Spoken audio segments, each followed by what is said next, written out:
우리가 이 모임을 하는 가장 최종적인 목적은 사실은 기도하는 정말 기도의 사람이 되기 위해서예요. 개인과 우리 교회를 위해서 또 국가 기도자로서, 그죠? 우리가 어떤 방향과 어떤 제목을 가지고 정확하게 우리가 보좌 앞에 기도하며 나갈 것인가. 그럴 때 성경의 말씀과 또 역사를 통해서 주시는 통찰을 우리가 함께 같이 붙잡고 나아가면 굉장히 큰 우리가 도움을 받을 수가 있거든요. 그래서 그런 의미에서 우리가 영국과 스코틀랜드 교회에서 컨퍼런스를 시작했는데 벌써 오늘 한 달째 4번째 시간입니다. 한번 PPT를 한번 함께 보면서 또 시작하도록 하겠습니다. 오늘은 4번째 시간, 제목은 청교도 운동의 기원과 언약사상의 유산. 와, 제목 되게 어렵네요, 그죠? 알면은 아무것도 아닙니다. 일단 제목은 이렇게 한번 정해봤어요. 한번 읽어볼까요? 제목만 시작. 청교도 운동의 기원과 언약사상의 유산. 사실 이 제목, 이 언약사상에 대한, 언약신앙에 대한 이 부분을 오늘 다루게 되는데 어떻게 이 1시간 안에 이것을 다 다룰 수 있겠어요? 그래서 앞으로 저희 하늘교회 안에서는 제가 이 부분은 너무너무 중요하기 때문에 이미 사실은 얘기를 많이 했어요. 웨스트민스터 신앙고백서를 우리가 한 3년, 4년을 공부했죠. 잠깐 제가 또 언급하겠지만 이 부분이 이미 우리가 다 들었던 내용입니다. 앞으로도 또 제가 또 강조할 것인데 오늘은 드디어 우리가 좀 생소할 수 있어요. 언약사상, 우리 목사님들도 이 부분이 사실은 좀 생소하거든요. 근데요, 이것이야말로 우리 개혁교회의 최고봉입니다. 최고봉. 우리 개혁교회가 뭐죠? 로마 카톨릭으로부터 우리가 원래 교회의 원형의 모습으로 돌아오는, 그게 교회 개혁, 종교개혁의 역사인데, 그래서 우리에게 무엇이 찾아왔는가 할 때 바로 언약사상, 언약신앙이 우리에게 가장 최고봉에 해당하는, 이게 바로 교회개혁의 유산, 오늘 이제 정확하게 말하면 청교도 운동의 유산이 되겠습니다.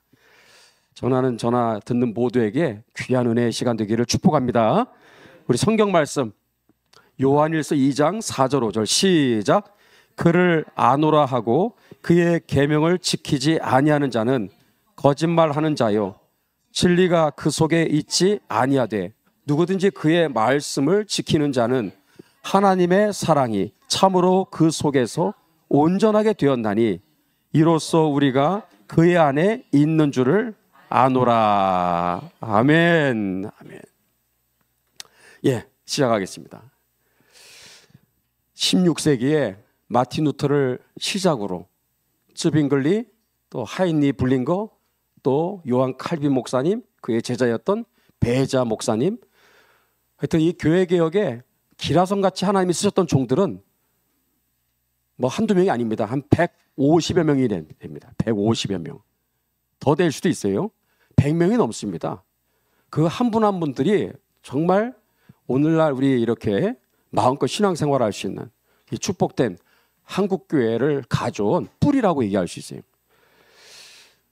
교회개혁에, 저는 종교개혁이라는 말을 쓰지 않다고 그랬죠. 정확히 얘기할 때 교회개혁이라고 해야 정확한 용어가 되기 때문에 꼭 그렇게 여러분들이 이해해 주시면 되겠습니다.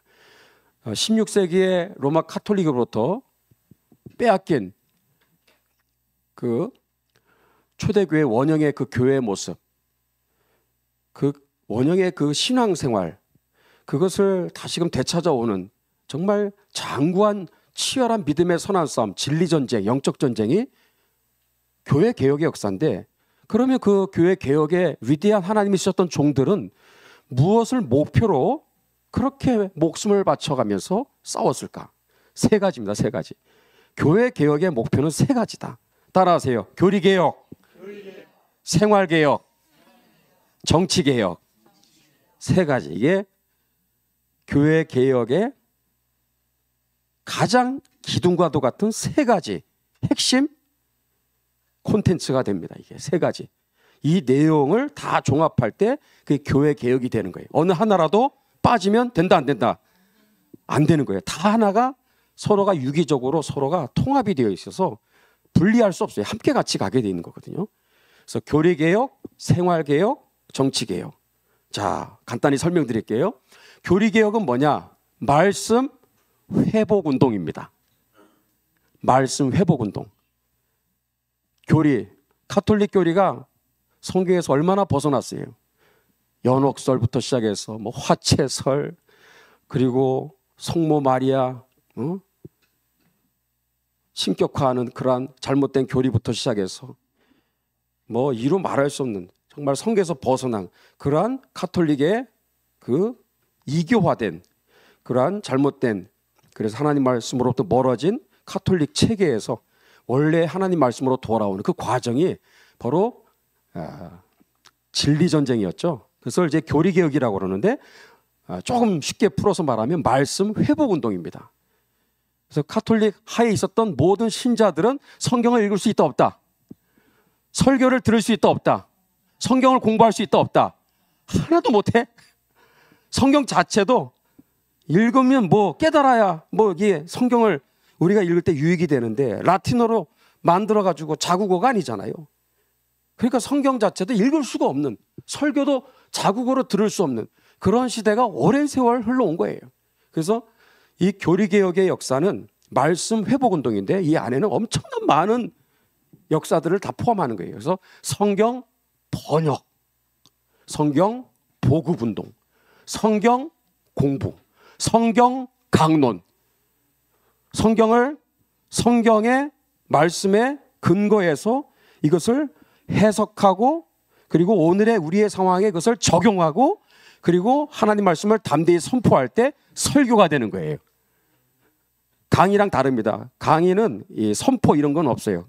강의는 그대로 지식 전달이 되는데, 그래서 하나님의 말씀을 정확하게 이것을 해석하고 이거를 성도들한테 오늘의 우리에게 주신 하나님 말씀으로 풀어서 적용하고 그것을 담대하게 선포하는, 그것이 설교란 말이에요.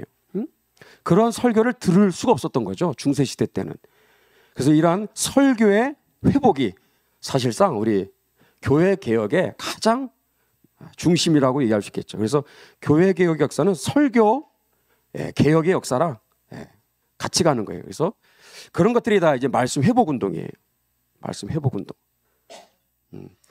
그런 의미에서 참 우리가 지금 얼마나 참 축복된 그런 시대 속에 살아가고 있는지 몰라요. 우리는 뭐 얼마든지 성경을, 이게 뭐 옛날에는 성경 하나 필사하는데 1년이 걸렸고, 성경을 정말 돈 주고 살려면 뭐 이게 수천만 원 이상에 해당하는 그 당시에 시가로 따진다면 그 성경을 도대체 구용도 못하는 그런 시대 아니었어요. 지금은 얼마나 하나님의 말씀이 풍성합니까? 여러분, 이러한 홍수 시대에 과연 그런데 우리는 그런 하나님의 말씀을 사랑하고 있고 말씀을 깨달으려고 노력하고 있고 말씀을 배우고자 하는, 과연 우리는 그런 갈급함이 있는가? 이게 돌아봐야 되겠죠. 자, 교리개혁운동은 뭐다? 말씀 회복운동이에요. 말씀 회복운동.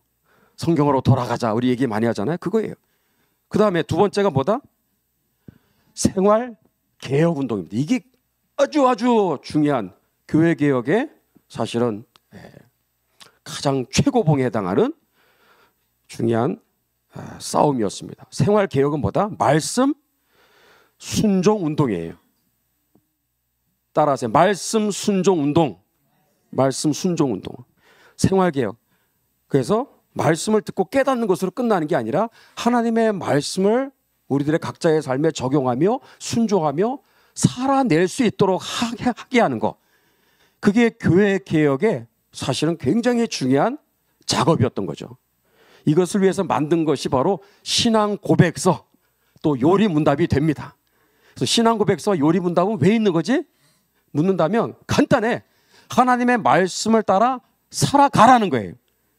그것을 위한 가이드라인으로 우리 교회 개혁자들의 기라성 같은 주회종들이 만든 것이 우리 지금 교회에서 공부하고 있는 웨스트민스터 신앙 고백서라든지 하이델베르크 요리 문답이라든지 웨스트민스터 대요리 문답, 소요리 문답, 이런 것들이 왜 만들어졌을까? 생활 개혁 때문에, 말씀 순종 운동을 일으키기 위해서 만든 귀한 하나님이신 특별한 축복인 줄로 믿습니다. 그래서 이 생활 개혁 운동, 말씀 순종 운동, 이거 굉장히 중요한 거예요. 그래서 오늘 언약 사상에 대한 얘기, 우리 네 번째 강의인데 아주 굉장히 중요한 보화 같은 내용입니다. 언약 사상이 뭐냐? 쉽게 말해서 말씀을 듣고 깨닫고 이 말씀을 우리들의 각자 삶에서 살아내는 것. 그래서 말씀을 순종하며 살아가는 것. 그게 바로 뭐다? 언약 신앙입니다. 언약 신앙. 그래서 언약 사상, 다 어려운 말이 아니에요. 그렇게 하나님의 말씀을 따라 살아가라고 하는 것이 그게 바로 언약 사상이에요.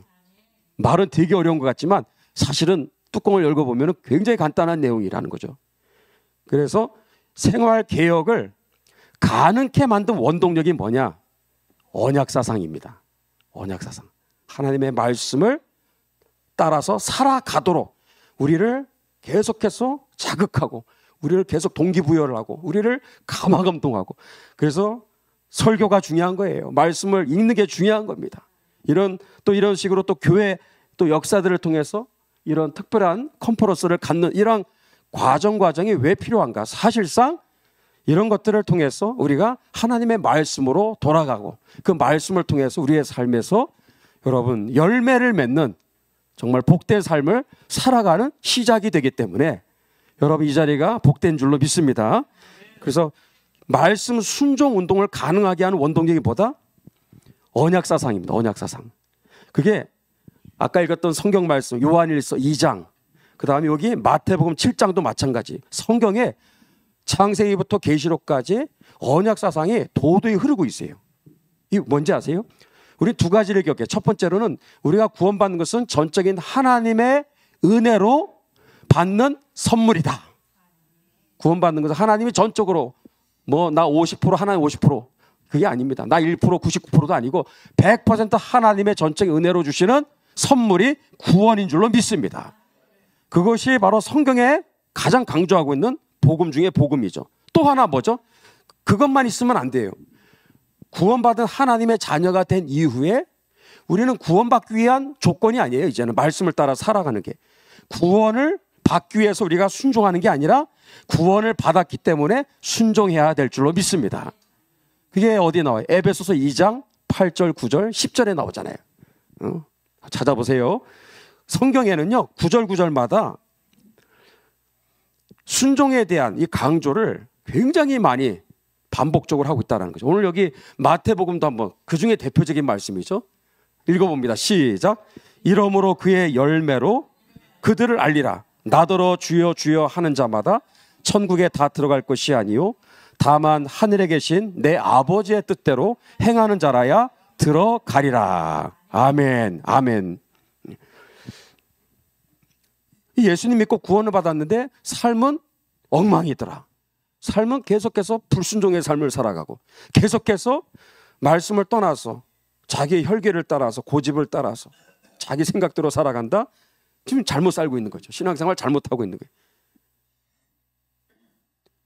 그러니까 우리가 이 부분에 대해서 진짜 앞으로 강조를 이제 많이 하겠지만 언약 사상은 청교도, 바로 청교도의 역사가 가져온 정말 최고의 열매다라는, 최고의. 그래서 청교도 사상이 들어가는 나라마다 그 나라는요 선진국이 됩니다. 잘 사는 나라가 될 수밖에 없는 거예요. 하나님의 말씀을 사회, 국가의 모든 영역마다 구체적으로 말씀이 적용이 되고 열매를 맺고 그렇게 해서 정말 놀라운 복이 임할 때 여러분 개인에게도 정말 하나님의 은혜와 축복이 영육 간에 임하지만 그것이 사회와 국가 가운데 그것이 확산이 될 때 여러분 그 국가가 선진 국가가 될 수가 있다라는 거예요. 그래서 청교도 신앙이 들어가는 나라, 특히 그 중에 가장 최고봉이 누구예요? 가장 끝판 미국이죠. 미국. 미국의 이 청교도 신앙이 사실상 제일 활짝 꽃을 피우고 열매를 맺은 가장 축복된 사례가 미국입니다. 미국이 저렇게 강대한 정말 세계 속의 초강대국이 될 수 있었던 그 배경에는 청교도 신앙이 이렇게 도도히 흐르고 있는 거예요. 그럼 뭐가 그러면 청교도 신앙에 무엇이 있길래 그런 위대한 정말 놀라운 축복을 가져왔는가? 언약 사상 때문에 그래요. 언약 사상. 언약 사상이 뭐냐? 쉽게 말하면 말씀을 아는 거로 끝내지 말고 말씀대로 살아가라. 말씀대로 순종하라. 그래서 이 청교도 목사님들의 설교는요, 가장 짧아도 2시간, 2시간 반이에요. 놀라지도 않네요, 여러분들. 기본이 2시간 반, 어떤 건 3시간, 3시간. 설교가요, 그렇게 길었던 이유는 말씀을 그냥 간단하게 전하는 걸 끝나는 게 아니라 그냥 사람의 심령 골수를 파고 들어가서 그 사람의 속 사람을 완전히 하나님의 말씀으로 완전히 굴복시키는 거예요. 그래서 말씀을 통해서 그 사람의 생각을 완전히 그냥 거룩한 하나님의 사람으로 뒤바꿔 놓는 그 작업이 설교인데, 설교에 이 그냥 성경의 해석뿐만 아니라 적용점에 들어가게 되면 그냥 아주 그냥 사람의 인생을 완전히 그냥 송 뒤집어 놓는. 그래서 한번 왔다 예배드리고 설교를 들으면 완전 사람이 뒤집혀가지고 인생이 변화되고 가치관이 변화되고 생각이 변화되고 성품이 변화되고 언어가 변화되고 삶이 변화되고 습관이 변화되는 역사가 예배를 통해서 시작되는 거예요. 그게 뭔지 아세요? 언약 사상이 설교에 도도히 흐르고 있기 때문에 그래요. 저도 사실은 그 부분에 항상 미완성이야. 목회자들은 그런 부분에 있어서 그래서 청교도를 연구해야 돼요. 청교도에 깊이 관심을 가져야 되는 거예요. 그래서 청교도가 우리에게 가져다 준 정말 큰 유산이 뭐냐? 언약사상이다. 언약사상. 여러분 오늘 잘 오신 것입니다. 이러한 중요한 이런 게 있었구나라는 것만 알아도 오늘 큰 거 여러분들이 하나 붙잡고 가는 것이고, 앞으로 우리 교회 생활할 때 저는 우리 하늘교회 식구들한테 이런 언약사상에 대한 얘기들을 좀 앞으로 많이 다룰 예정입니다. 자, 이러한 중요한 큰 줄기를 여러분이 항상 가지고 있으면서 오늘 진짜 본론에 들어가겠습니다. 이따 또 나옵니다. 청교도의 역사에 대해서 오늘 이제 하겠는데, 우리 많이 들어봤죠? 청교도. 오늘 그 배경을 이제 여러분이 아시면 이렇게 해서 청교도의 역사가 시작되었구나 확실하게 여러분이 알게 될 겁니다. 자, 16세기에 피에 메리 여왕이 5년 동안 잉글랜드를 통치하면서 앞서 있었던 에드워드 6세가 개신교회로 그래도 그 어린 나이에 요시야 왕과 같이 교회 개혁을 시도했거든요. 나름대로 큰 업적을 이루었는데 너무 세상을 일찍 떠나는 바람에 그 5년 6년 하다가 너무 일찍 세상을 떠났어요. 몸도 약하고 그 결핵으로 세상을 떠난 바람에 누가 권좌에 오르게 되느냐? 피에 메리, 이 골수 카톨릭 신자였던 피에 메리가 5년을 통치합니다. 한 20년 30년 통치했었으면 잉글랜드는 그냥 끝났습니다. 근데 5년 만에 세상을 떠나면서 그래도 그 뒤를 엘리자베스 여왕이 개신교 신자였기 때문에 그래도 원상복구가 되었지, 만약에 수십 년 통치했었으면 역사는 완전히 거꾸로 아마 갔을 거예요. 이 메리가 5년 통치하면서 283명의 개신교도들을 화형시켜서 죽여버렸어요.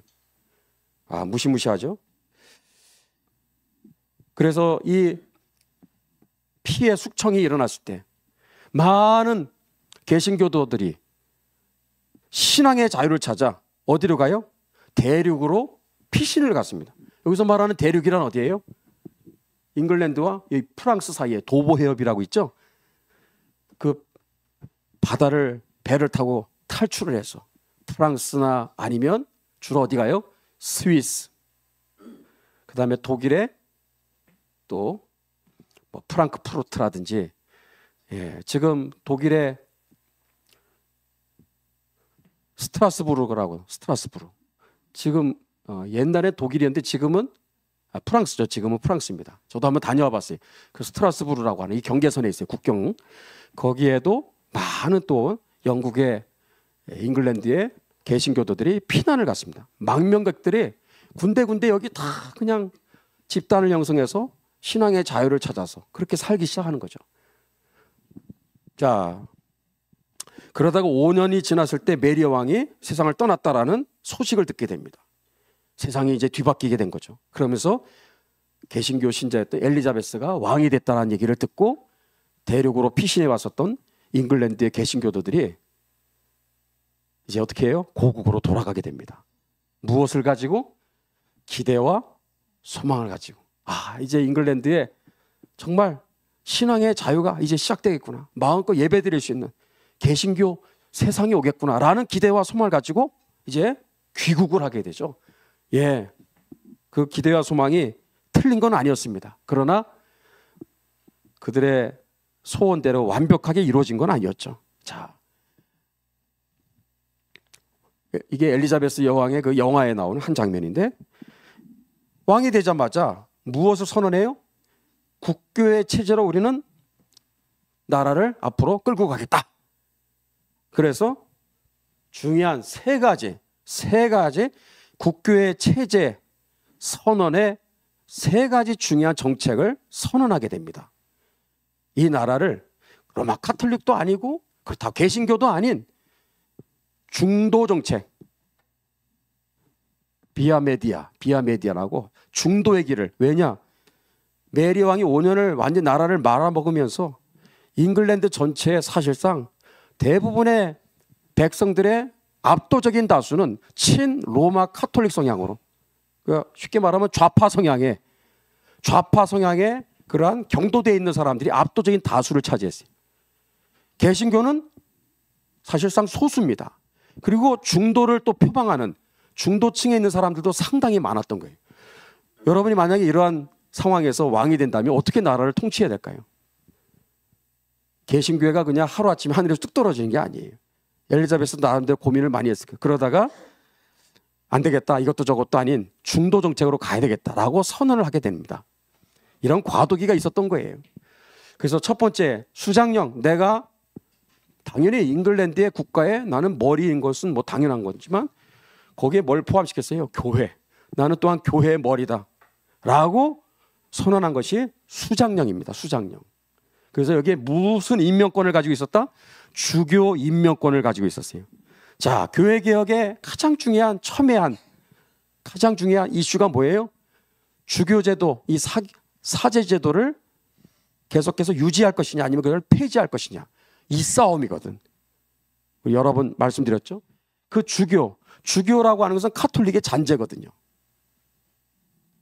그래서 이 주교 제도를 그대로 그냥 존속을 시키는 거예요. 그러면 내가 대주교를 임명을 하면 그 대주교가 여러 지역, 도시, 마을에 있는 그 이제 주교들을 내가 임명할 수 있고, 그 주교가 또 각 마을에 있는 각 지교회의 담임 목회자를 또 임명할 수 있는, 이것은 완전히 계급 구조입니다. 계급 구조. 군대와 똑같아요.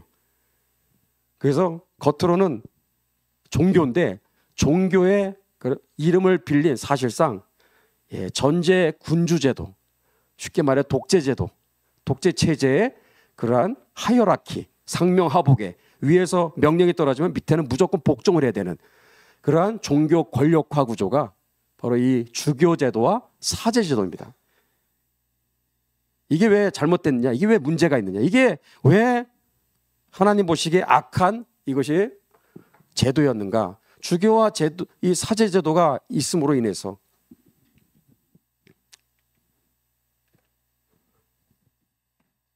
그 밑에 있는 신도들이 하나님께로 더 가까이 나아가고 예배드리고 기도하고 신앙생활 잘하고 말씀대로 살아가는 그런 삶을 살아갈 수 있도록 그들은 그 역할을 해줘야 되는데 전혀 거꾸로 된 거예요. 성경을 도대체 가르쳐주지도 않고 설교도 전혀 없고 그냥 미사만 있고 그냥 화채설에 근거한 말도 안 되는 그러한 성례식만 계속해서 집례를 하지 않는가. 그러니까 도저히 평생 살면서 하나님의 말씀을 제대로 깨달을 수가 없고 살아갈 수가 없는 거예요. 그 중간에 바로 종의 멍에 흉악의 결박이 뭐다? 주교제도, 사제제도였던 거죠. 이 제도를 그대로 폐지 안 하고 존속을 시키겠다고 이렇게 하니까 반발이 막 심하게 일어나게 된 거죠. 자, 두 번째 뭐다? 통일령. 통일령 또한 나는 이 나라를 이것도 저것도 아닌 국교의 체제로 끌고 가겠다. 그 선언이죠. 공동기도서. 공동기도서는 예배 시나리오예요. 다른 말로. 기도만 있는 게 아니라 시작할 때부터 찬송도 기도도 모든 중간중간에 끝날 때까지 모든 예배 멘트라는 멘트는 전부 다 이렇게 통일화 시켜가지고 모든 예배에 그 다 미사죠. 똑같이 모든 멘트도 국어책 읽듯이 똑같이 그대로 따라가야 되는 거예요. 그게 공동 기도서입니다. 이 안에 무슨 성령의 감화 감동이 있겠어요? 무슨 은혜가 있겠어요? 절대로 거기서 떠나면 안 돼요. 치우치면 안 돼요. 그대로 국어책 읽듯이 해야 돼요. 얼마나 무미건조합니까? 이게 바로 국교회입니다. 국교회. 그 다음에 제2착용, 성찬식 때 무릎 꿇기. 이게 사실상 진짜 문제가 된 아주 발단이 된 원인이죠. 그래서 국교회 예배에 가장 대표적인 예배 순서가 뭐냐면 성찬식 때 무릎을 꿇는 거. 왜 무릎을 꿇죠? 화채설이니까.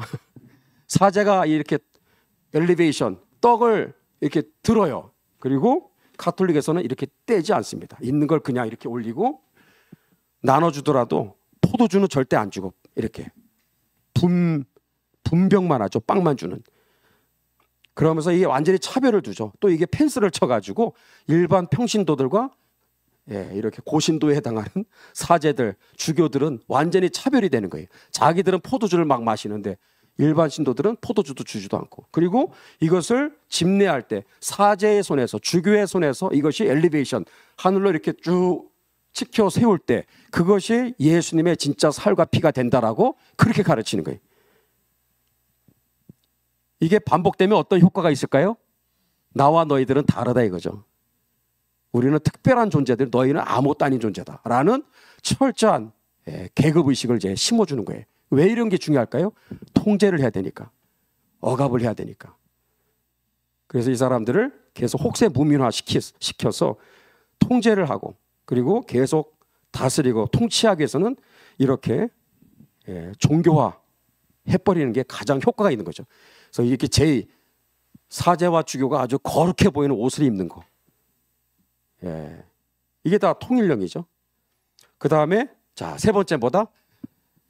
39개의 신앙고백서. 이것도 이 개신교와 로마 카톨릭을 적절하게 섞은 이것도 저것도 아닌 애매한 신앙고백서가 되겠습니다. 그래서 자, 엘리자베스는 통치를 시작하면서 국교의 체제로 나는 끌고 가겠다라고 선언을 했어요. 왜 이렇게 목숨을 걸고 이렇게 국교의 체제로 결정을 했을까요? 결국은 강력한 왕권을 내가 주기 위해서 잉글랜드를 내가 변방의 약소국가가 아니라 강력한 나라로 만들고 싶은데 그러려면 이렇게 지금 갈기갈기 지금 분열되어 있는 국론을 하나로 통합하기 위해서는 제일 그래도 안전한 게 국교회이기 때문에 이렇게 해서 나름대로 이 선택을 하게 된 겁니다.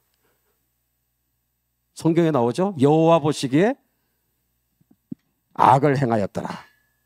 어떤 길은 사람의 보기에 바르나 필경은 사망의 길이니라. 자기가 볼 때는 이게 옳아 보였을지 모르지만 이것이 하나님 보실 때 악이었다라는 거, 악행이었다라는 사실, 이 지난 역사가 이제 다 지금 말해주고 있는 거죠. 그래서 엘리자베스 여왕의 한계가 무엇이냐? 우리가 지난 시간에는 체제 전쟁에서 스페인과 싸워서 이기는 그거야 훌륭한 업적이죠. 그걸 떠나서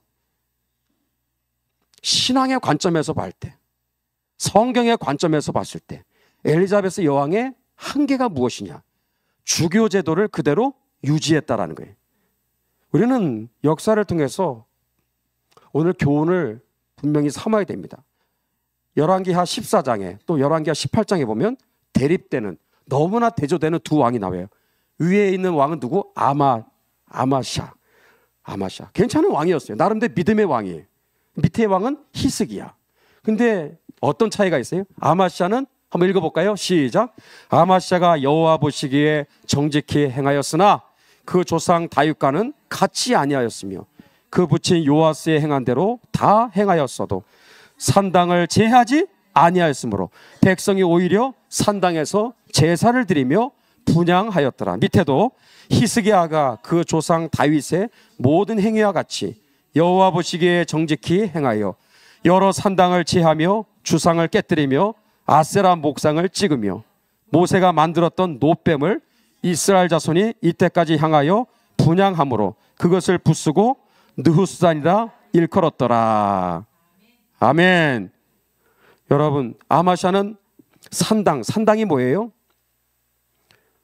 높은 산 위에다가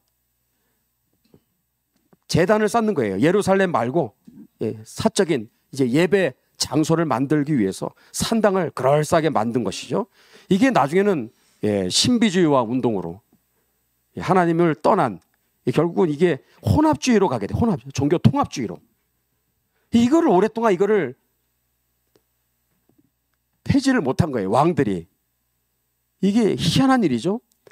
우리 물어봐야 돼. 내 삶 가운데, 내 속사람 가운데 내가 끊어야 되는데, 제해야 되는데 아직도 내가 끊지 못한 산당이 무엇인가?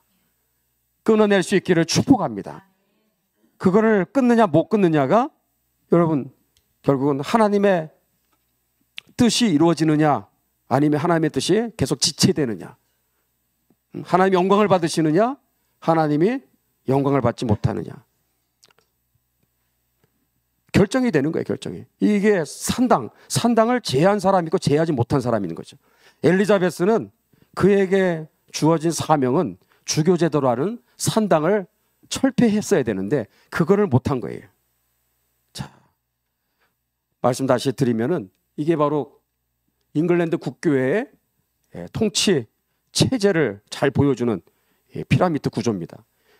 원래는 교황이 맨 꼭대기에 있어요. 근데 우리가 알듯이 교황을 쫓아내고 그 자리에 누가 올라갔어요? 잉글랜드의 이제 국왕이 헨리 8세부터 나 이제 로마 카톨릭하고 같이 못 가겠다. 그러면서 자기가 교회와 국가의 이제 머리가 되겠다고 스스로 선언을 하면서 국교회가 시작된 거예요. 이 우리나라 들어오면서 성공회가 됐죠. 성공회. 국교회. 정확한 말은 국교회입니다. 국교회. 국가교회예요. 국가교회.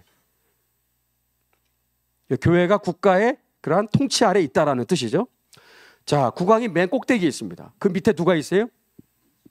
뭐 국무위원들 이런 사람들은 뭐 당연하니까 그건 이제 얘기 안 하고 교회를 얘기하는 거예요. 교회의 이런 질서를 어떻게 운영하는가.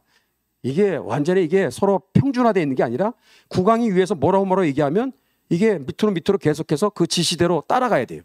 그래서 국왕 바로 밑에 누가 있다? 교회를 관할하는 최고의 가장 실세가 누구냐? 대주교. 대주교 밑에 누구? 주교. 그래서 대주교와 주교는 고위 성직자라 그렇게 얘기합니다. 그다음에 밑에 사제와 부세자는 하위 성직자. 이 등급이 다 이렇게 나눠져 있어요. 그리고 밑에 평신도는 그대로 평신도. 그래서 우리는 평신도라는 말은 저도 막 이게 어떤 때 막 나오는데 평신도는 성경적인 용어는 아닙니다.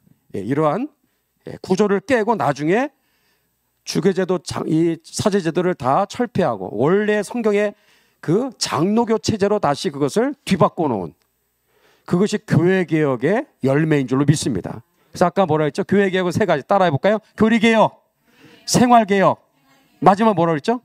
정치개혁입니다. 정치개혁은 왜 또 정치지? 이 정치는 교회 정치예요. 중세 1000년 동안 교회 정치는 어떻게 운영이 되었다? 주교제도, 사제제도. 그래서 이 중요한 고위 성직자라는 사람들이 중간에 하나님과 신도들 사이를 꽉 그냥 가로막고 있는 거예요. 성경을 읽지도 못하게 하고 성경을 소지하면 화형을 시키지를 않나. 성경을 번역하면 또 처형을 시키지 않나. 뭐 이런 지금 뭐 말도 안 되는 얘기죠. 지금 와서 보면은. 그랬습니다. 그래서 오히려 이들이 해야 될 역할은 뭐예요? 여기에 있는 성도들이 하나님께로 더 가까이 가고 말씀을 더 잘 깨닫고 말씀대로 살아가고 순종하며 열매를 맺는 하나님의 뜻을 따라 살아가는 그러한 삶을 위해서 심부름꾼으로 이렇게 있는 이러한 직분자들이 완전히 그냥 갑질을 하는 거예요. 갑질. 이거를 깨고 이거는 성경에 없는 겁니다. 근거가 없어요. 그래서 원래 성경에 있는 장로제도, 가장 성경적인 이 장로제도로 복귀를 시킨 것이 바로 교회개혁의 아주 큰 열매입니다. 그게 어디에서 열매가 드디어 실현이 됐죠? 스코틀랜드입니다. 스코틀랜드에서 사실상 교회개혁까지, 이 정치개혁까지 해서 완전히, 그래서 교리개혁, 생활개혁, 정치개혁까지 완벽하게 이 삼박자가 다 이루어진 위대한 나라가 어디다? 스코틀랜드입니다. 스코틀랜드. 여러분 기대해 주세요. 다음 주부터 스코틀랜드 이제 시작됩니다.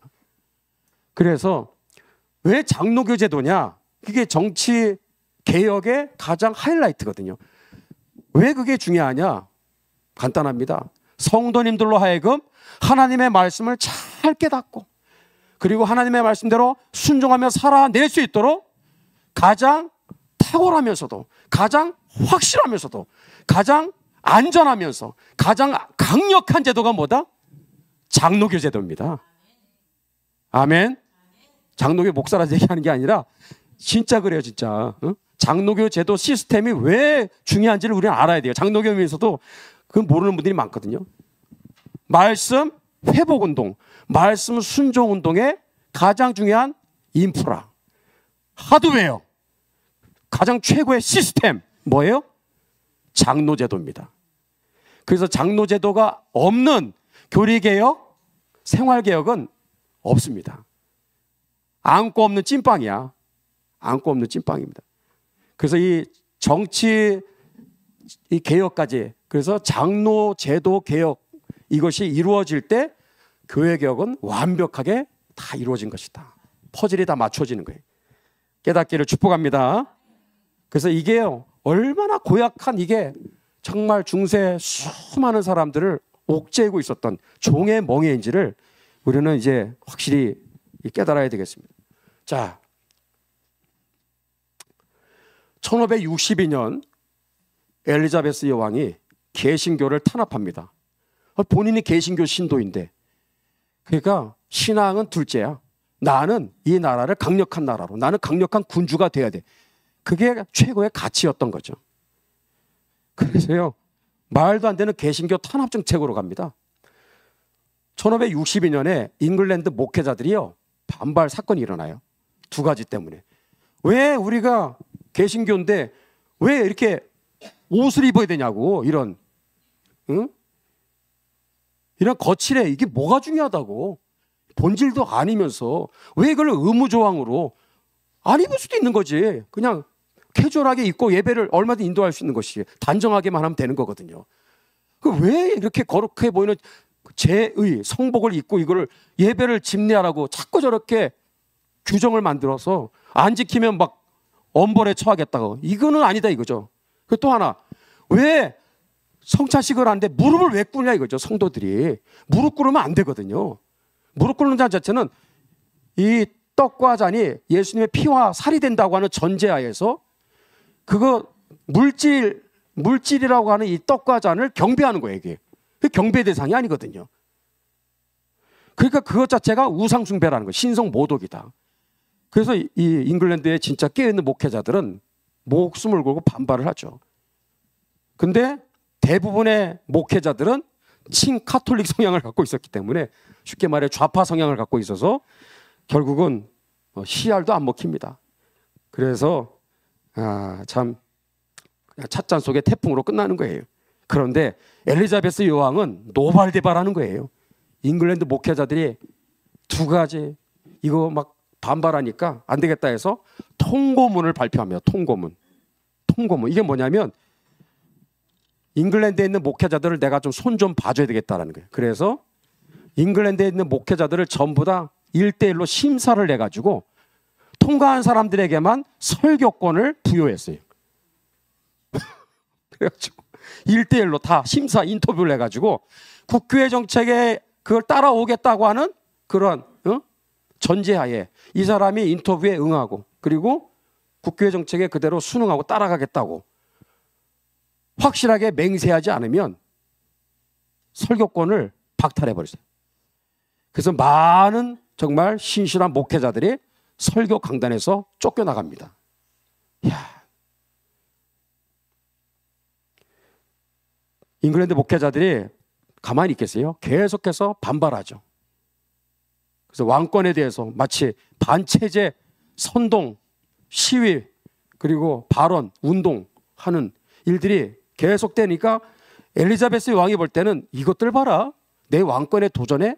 그러면서 이 사람들을 반체제 선동꾼으로 아주 그냥 눈에 가시처럼, 그래, 눈에 가시처럼 쳐다보는 거예요. 그래서 1564년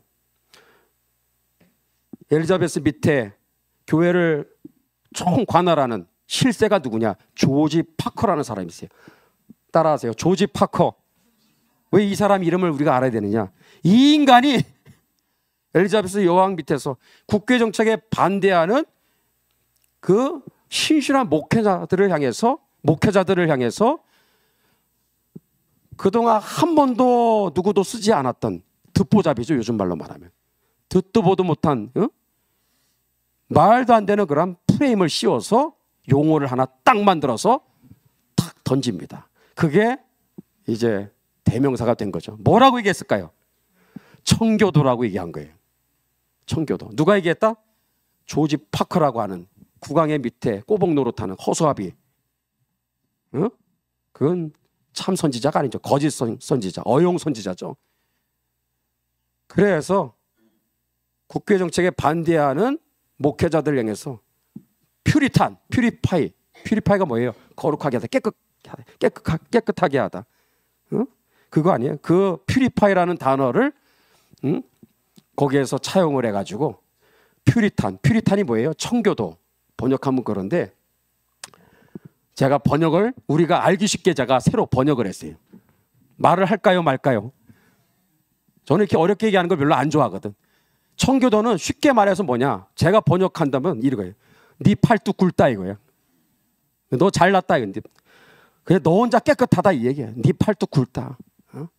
너 혼자 진짜 깨끗하구나라는 비아냥거리는 조롱이 퓨리탄입니다.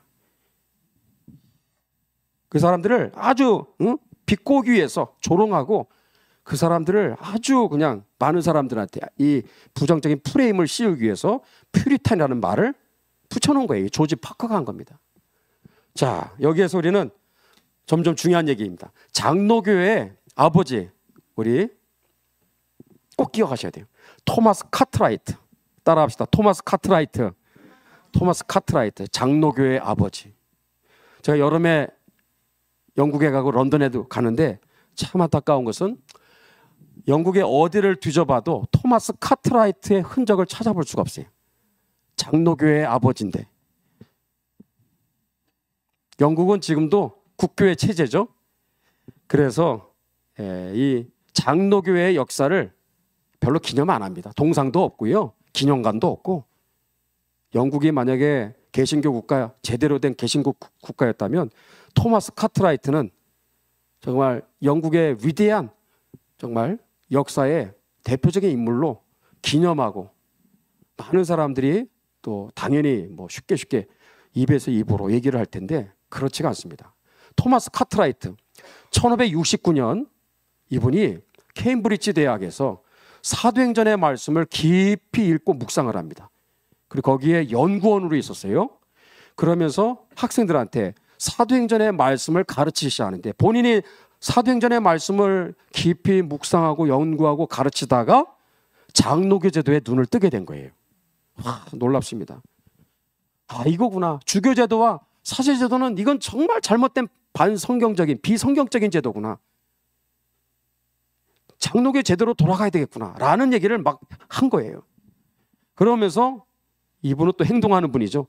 엘리자베스 여왕한테 청원서를 제출합니다. 왕이시여, 잉글랜드가 가야 될 길은 주교 제도가 아닙니다. 사제 제도가 아닙니다.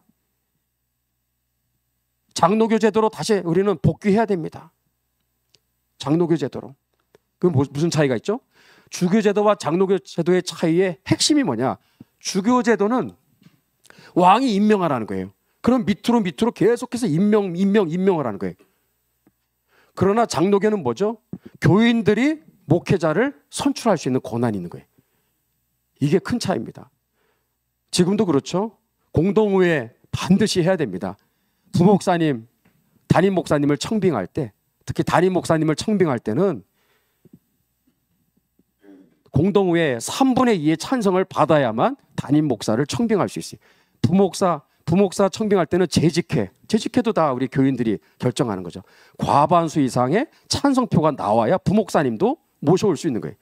교인들이 싫다 그러면 못 하는 거예요. 목회자는 회의를 집례하는 사회자에 불과한 거예요.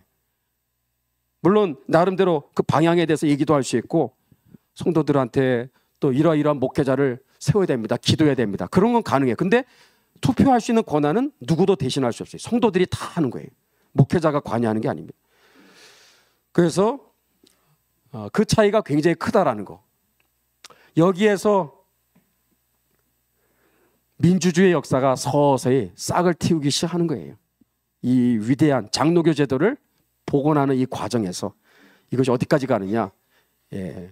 정말 근대 자유민주주의 국가가 이제 태동을 하고 이제 자유민주주의 이제 국가의 개념들이 이러한 자유민주주의 체제에 의해서 나라를 세우게 되는 이러한 근대 문명의 태동이 이제 이런 데서부터 시작이 되는 거예요.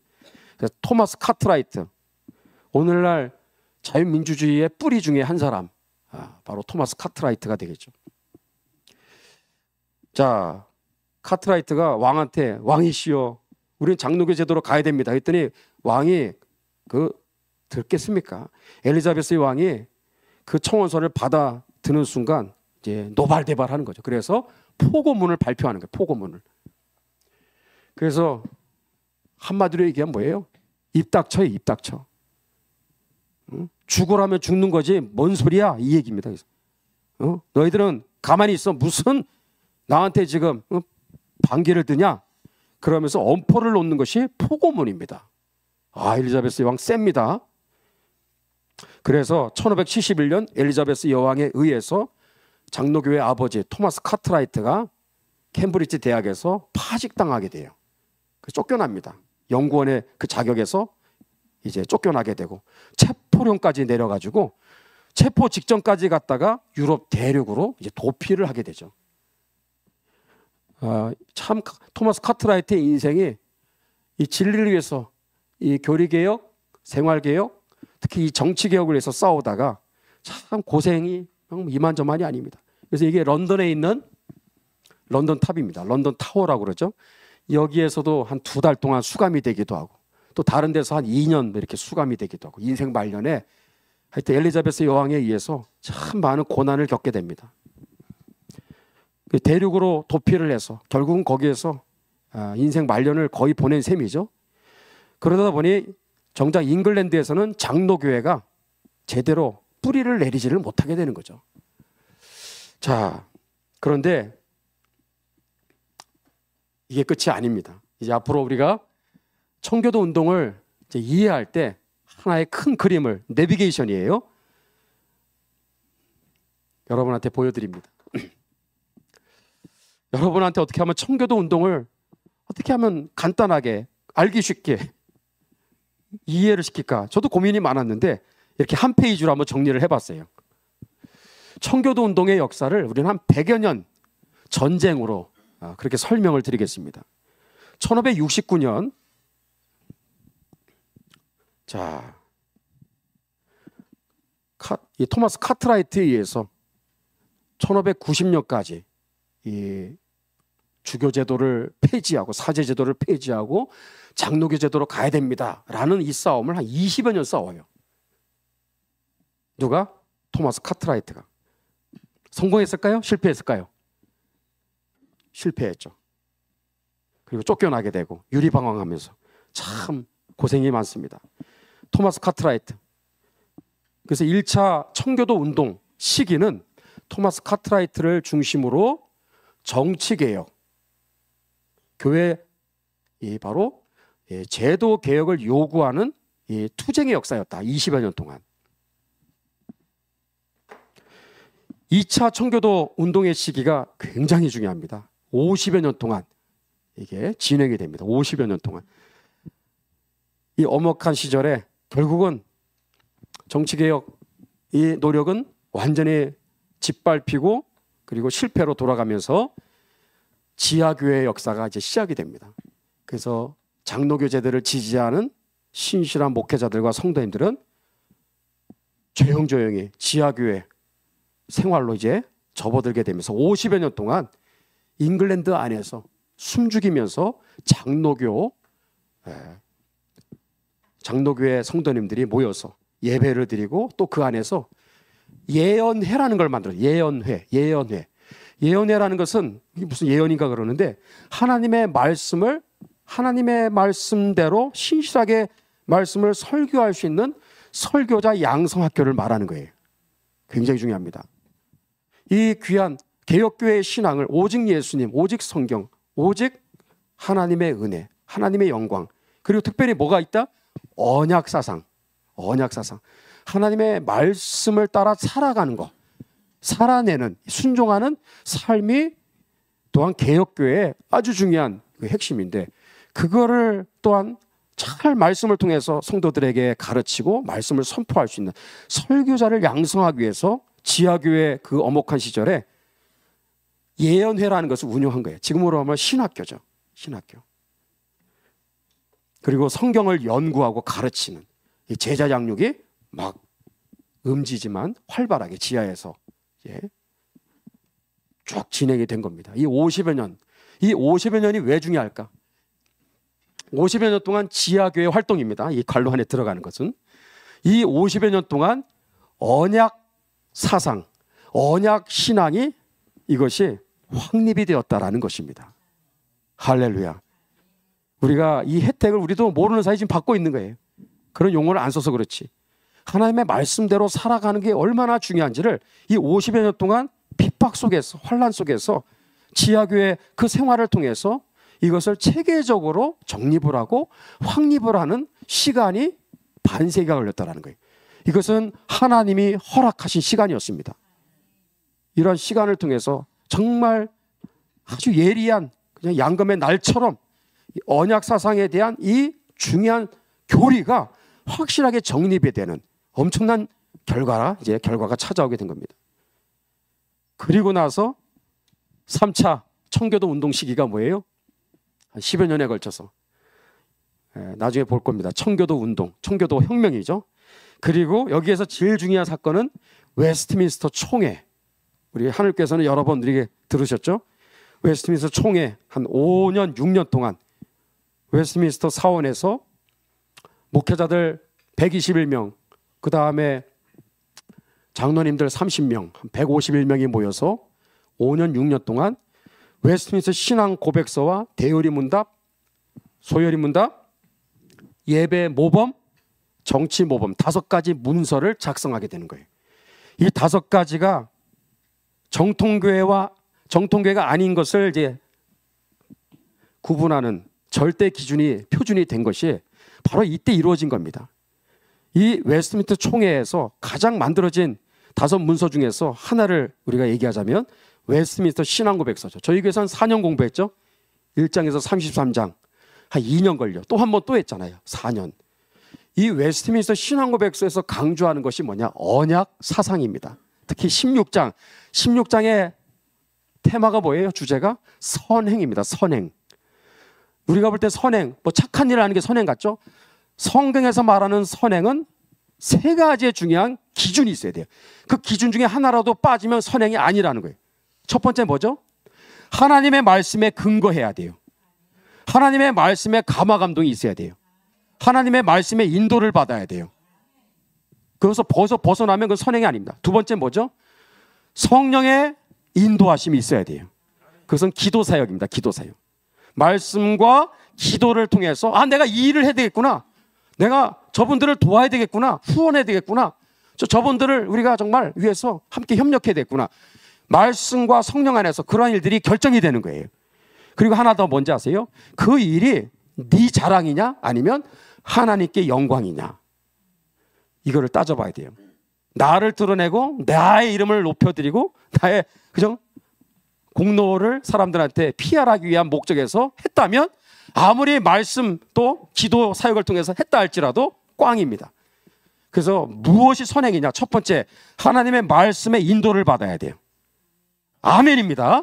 두 번째, 기도 가운데 결정해야 돼요. 세 번째, 그 일이 왜 하느냐? 너 좋아라고 하는 거냐? 하나님의 뜻, 하나님의 영광에 딱 부합해야 되는 거예요. 그럴 때 그것이 선행이 되는 거예요. 그것을 얘기하는 게 웨스트민스터 신앙고백서 제16장입니다. 19장 하나 더 얘기할까요? 하나님의 율법입니다. 하나님의 율법. 그것도 언약 사상을 얘기하는 거예요. 이따 마무리할 때 이제 말씀드리겠습니다. 자, 이게 3차 청교도 운동 시기가 되겠습니다. 4차는 안정 시기라고 말할 수 있어요. 잠깐이었지만. 그리고 마지막 5차 청교도 운동 시기는 너무나 참 비극과 불행의 역사입니다. 잉글랜드의 청교도들과 스코틀랜드의 언약도. 여러분, 청교도 언약도는 다릅니다. 청교도의 본산지는 잉글랜드, 언약도의 본산지는 스코틀랜드. 우리는 이제 언약도에 이제 더 관심을 갖고 앞으로 보게 될 겁니다. 어쨌든 이 청교도와 언약도에 대한 무지막지한 박해가 거의 한 30여 년 동안 진행이 됩니다. 누구에 의해서? 찰스 2세, 또 제임스 2세라는 아주 못된, 아주 사악한 이 두 명의 군주에 의해서 이 30여 년 동안 잉글랜드 청교도와 스코틀랜드 언약도들 거의 뭐 2만 명, 3만 명에 해당하는 주의종들과 성도들이 죽음을 당하게 되죠. 여러분 상상이 됩니까? 자, 어쨌든 그런 일이 벌어지면서 마지막 청교도 탄압과 박해는 사라지고 이제 신앙의 자유가 이제 주어지게 되었다. 그러니까 한 100여 년의 역사다 하는 것을 이제 말씀을 드리는 거예요. 자, 그런 의미에서 자, 제가 한번 아까 두 번째 청교도 운동 시기 여기에 50년 동안 지하교회 활동 그 기간 가운데서 일어난 놀라운 뜻밖의 열매가 뭐다? 언약 사상, 언약 신앙이라는 게 확고하게 이게 정립이 되고 확립이 되었다라는 거예요. 그 언약 사상의 아버지가 누구냐? 오늘 또 한 분을 소개합니다. 윌리엄 퍼킨스예요. 윌리엄 퍼킨스.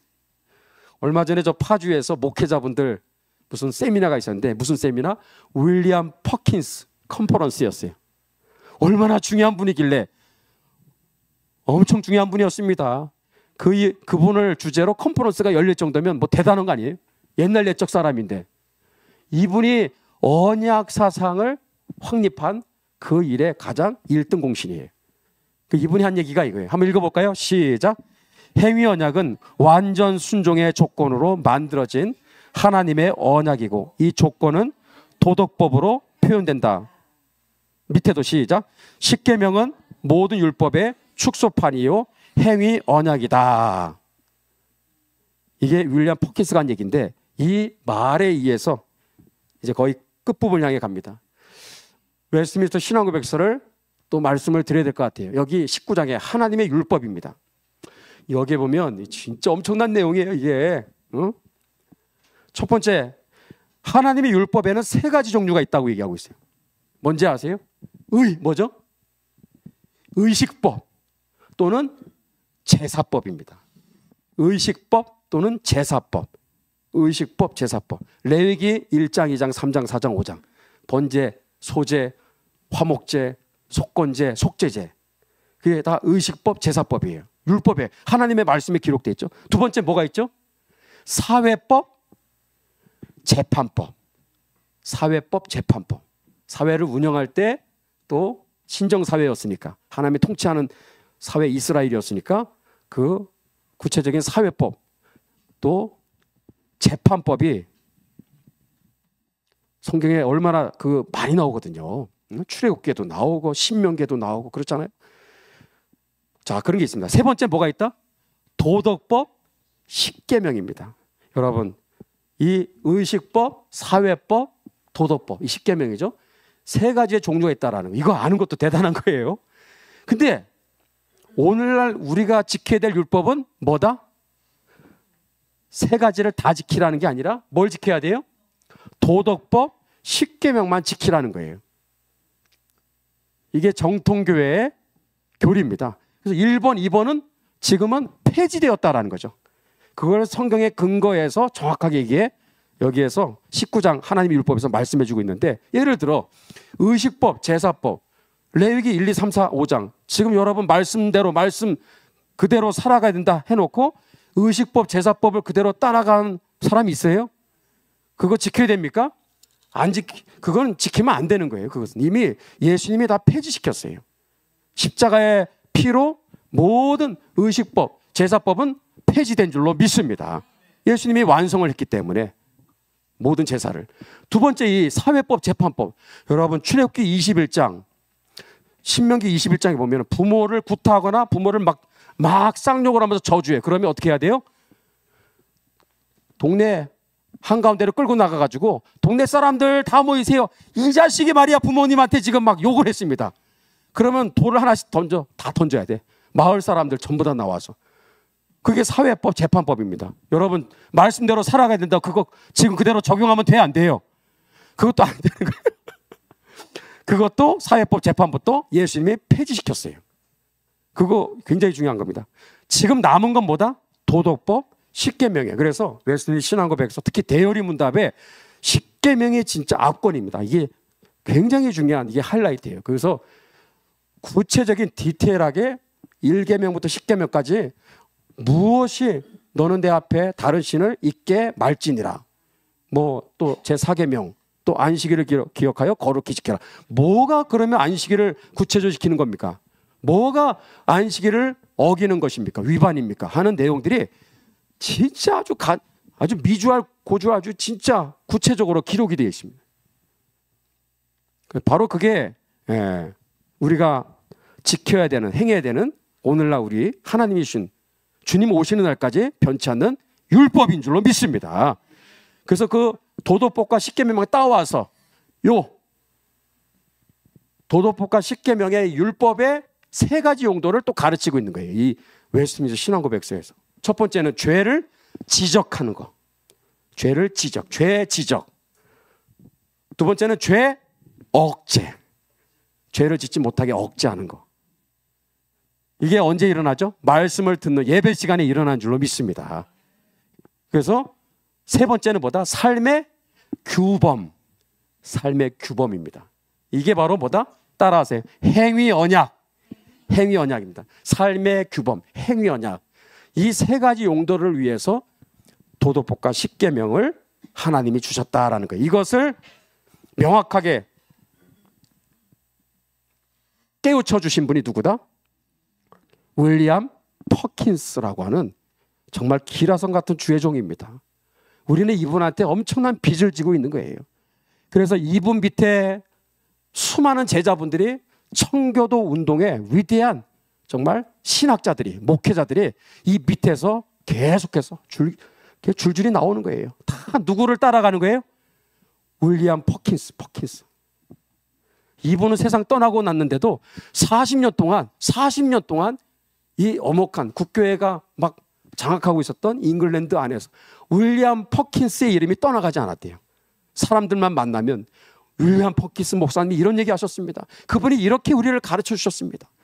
윌리엄 퍼킨스가 40년 한 세대 동안 수많은 주회종들에게 떠나지 않았던 아주 중요한 역할을 했던 분이죠. 자, 우리는 참 빚을 많이 지고 있는 거죠. 그리고 이런 시기를 떠나서 이제 마지막 5차 다시 반복하지만 마지막 1688년 나중에 얘기할 거예요. 그때 이 모든 참 박해 역사가 끝이 나게 된다 하는 거. 그 박해 동안 있었던 많은 분들이 어디에 묻혔다? 런던에 가면 우리가 꼭 가야 될 장소 중에 하나입니다. 번힐 필스 베리얼 그라운드. 혹자는 얘기합니다. 런던에서 가장 위대한 장소다. 런던에서 가장 위대한 장소가 뭐 웨스트민스터 사원, 뭐 빅벤, 뭐 런던 탑 거기가 아니라 여기가 런던에서 가장 위대한 장소다라고 말을 합니다. 저도 그렇게 생각을 해요. 여기에 바로 마지막 5차 청교도 시기 때 박해와 핍박 속에 순교당한 수많은 주의종들이 여기에 묻혀져 있는 거예요. 근데 영국 사람들이 이런 게 있는지도 모른대요. 별로 관심도 없고. 우리나라 양화진하고도 막 비교가 될 정도로 허름하죠. 누추하고 그렇습니다. 근데 여기에 계신 한 분 한 분들은 정말 위대한 주의종들입니다. 자, 이제 끝부분, 이제 오늘 결론입니다. 잉글랜드 이 청교도의 역사, 오늘 좀 여러분이 오늘 들어보니 오기를 잘했다 생각이 드세요? 좀 정리가 됩니까? 여러분 정리가 된다니까 너무 감사한데, 자, 오늘 하나 더 얘기하고 마치겠습니다. 잉글랜드 청교도 안에 언약 사상을 심어준 숨은 주역이 있어요. 숨은 주역. 아까는 정말 실제적으로 이 언약 사상을 정립하고 확립시켰던 정말 중요한 역할을 했던 드러난 인물들이라고 한다면, 지금 제가 소개하는 이제 마지막 부분입니다. 보이지 않는 숨은 역할을 했던 분들, 소개하고 마치겠습니다. 첫 번째 누구다? 윌리엄 틴데일. 어디서 많이 들어봤죠?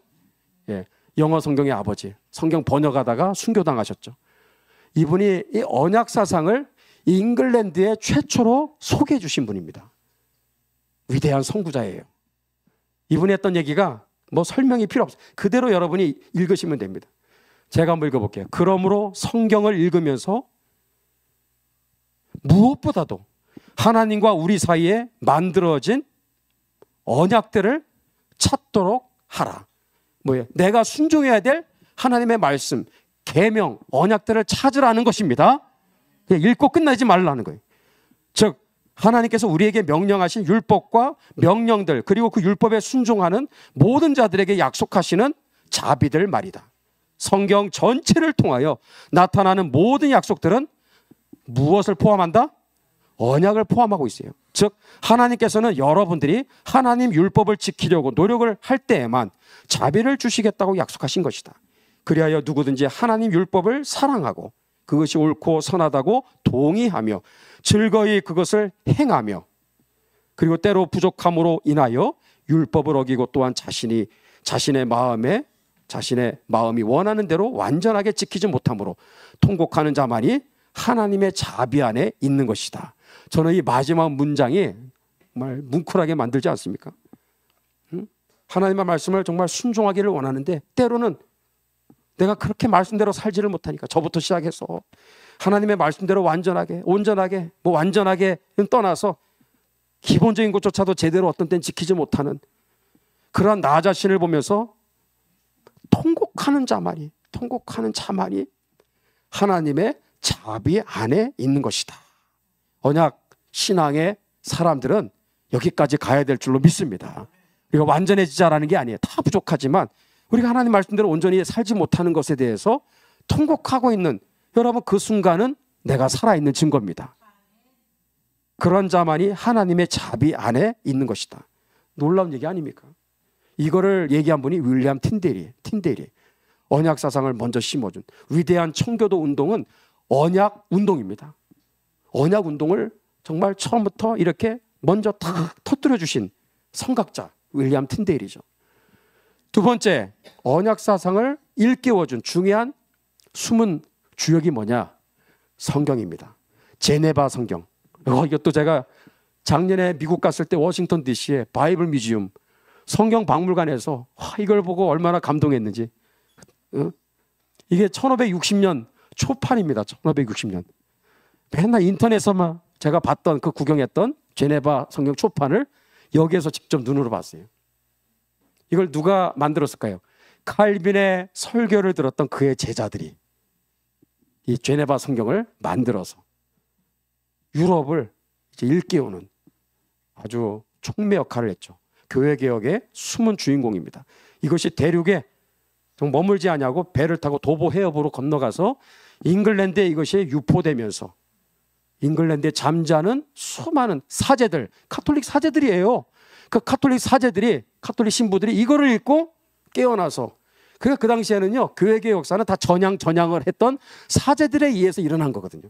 이걸 보면서 이거 엄청난 역사 아닙니까? 자, 두 번째 지나고 세 번째, 네 번째. 세 번째는 칼빈의 기독교 강요입니다. 이것이 대륙에서 유럽으로 이렇게 퍼져갔던 기독교 강요가 역시 잉글랜드로 또 이것이 또 반입이 됩니다. 그리고 여러분 또 생소할 수 있겠지만 하이니 블링거, 제가 정말 존경하는, 어떻게 보면 저의 롤 모델과도 같은 목사님이 하이니 블링거의 50편의 설교집. 여러분, 청교도가 대서양 건너 미국으로 간 얘기 아시죠? 아시죠? 청교도가 미국으로 갔을 때 그들이 가방 안에 들고 있었던 중요한 물품 중에 뭐가 있었을까? 칼빈의 기독교 강요가 있었고요. 그 다음에 제네바 성경이 있었고, 이게 3종 세트입니다. 지금 말씀드린 대로. 이게 바로 대서양을 건너 미국으로 갈 때 그들이 필수 지참을 했었던 보배 같은 거였어요. 제네바 성경이 있었고요. 그 다음에 칼빈의 기독교가, 그리고 하이니 블링거 목사님의 50편의 설교집이에요. 스위스 쥐리히의 쯔빙글리의 제자가 하이니 블링거입니다. 언제 기회 있으면 또 제가 자세히 말씀드릴게요. 저는 이분에 대해서 논문도 써봤고 그래서 직접 또 탐방도 또 다녀왔기 때문에 할 말이 참 많아요. 하인이 불린 거 마치 스위스뿐만 아니라 유럽의 잉글랜드의 위대한 이러한 언약 운동, 언약 사상의 이 운동이 일어나는 데 있어서 사실상 1등 공신을 했다고 해도 과언이 아닌 분이 하인이 불린거 목사님이 되겠습니다. 어때요, 여러분들? 좀 더 자세히 알고 싶어요? 관심 없어요? 알아야 되겠죠? 다음에 한번 언제 기회 있을 때 이 시간도 뭐 제가 하지만은 또 주중에 또 주일 예배 제가 언제 한번 기회 봐서 우리 또 다루도록 하겠습니다. 결론입니다. 마무리입니다. 오늘 마무리 잘해야 되겠죠? 마무리하면서 첫 번째, 잉글랜드 청교도 운동이 추구한 세 가지 개혁 운동은 무엇이다? 첫 번째, 교리개혁, 생활개혁, 정치개혁. 이거를 풀어서 쉽게 첫 번째, 말씀 회복운동, 말씀 순종운동, 그 다음에 세 번째 뭐? 장로 제도운동. 장로제도운동. 이거를 세우겠다는 장로제도운동을 말합니다. 이것이 청교도 운동이 추구한 세 가지입니다. 세 가지. 두 번째, 잉글랜드 장로교회 아버지는 누구? 여러분이 잘 까먹으셔서 난 너무 좋아. 늘 새로운 것 같잖아요. 그죠? 잉글랜드 장로교회 아버지는 누구? 토마스 카트라이트. 우리 카트. 밀고 다니는 카트 생각하시면 돼요. 잉글랜드 장로교회 아버지는 토마스 카트라이트. 세 번째, 잉글랜드 언약 사상의 아버지는 윌리엄 퍼킨스. 이분이 왜 이렇게 중요하냐? 시스템을 변화시키고 이렇게 교회 정치 이런 제도를 개혁하는 건 실패했어요. 처음에. 그런데 언약 사상을 계속해서 연구하고 이것을 교육하고 가르치면서 설교자들을 양성하고 제자들을 양성하는 50년 동안의 지하교회 그 시절. 여러분, 이 기간 통해서 실패했던 청교도 운동이 밑으로부터 그냥 저변에 쭉 깊이 퍼져가는 데 있어서 이 언약 사상을 깊이 연구하고 가르치는 이 50년의 기간이 있었기 때문에 청교도 운동이 성공하게 된 겁니다. 이 교육운동이에요, 교육운동. 이것을 가장 앞장서서 했던 분이 누구다? 윌리엄 퍼킨스입니다. 윌리엄 퍼킨스. 자, 네 번째, 나는 지금 언약 사상 위에서 신앙생활을 하고 있는가? 나는 정말 하나님의 말씀을 지금 깨닫고 배우고 그리고 말씀을 알고자 하는 말씀 회복운동, 더 나아가 말씀 순종운동의 삶을 살고 있는가? 그리고 이러한 주님이 세우신 교회 이러한 목회자와 또 저희는 장로님 없지만 교회 여러 직분자들 안에서 신앙생활 한다는 게 무엇을 의미하는가? 사실은 뭘 얘기하는 거예요?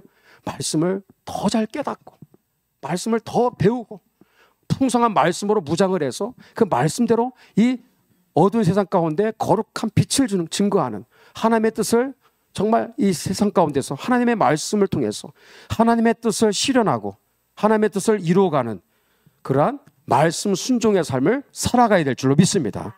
이게 언약 신앙입니다. 우리 모두에게 이런 은혜가 매일매일 일어나기를 주의 이름으로 축복합니다. 축복합니다. 우리 같이 잠깐 기도하고 마치고 여러분들 또 서로 교제하시면서 여러분들 또 집으로 또 돌아가시면 되겠습니다.